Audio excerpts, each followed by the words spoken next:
গতকাল হঠাৎ করে আমাদের জনপ্রিয় cricketer Tamim Iqbal heart attack করার ফলে একটি বিশেষ চিকিৎসা পদ্ধতি নিয়ে খুব আলোচনা হচ্ছে।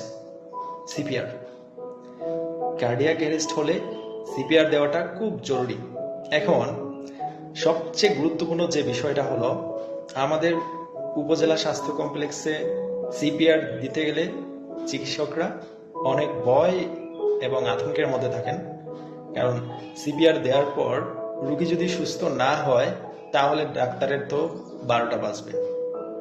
এই বয়ে পেরিপেরিতে যারা প্র্যাকটিস করেন কোনো ডাক্তারই সিপিআর দিতে চান না।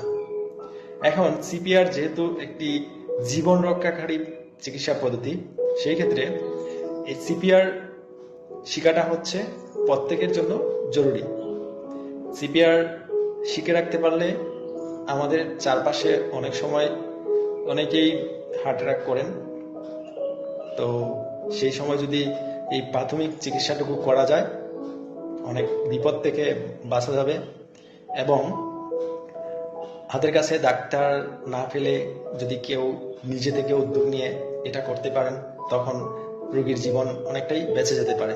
যেহেতু হার্ট অ্যাটাক হওয়ার পর সময়টা খুব কম পাওয়া যায় হাতে, সেহেতু আমাদের প্রত্যেকের জায়গা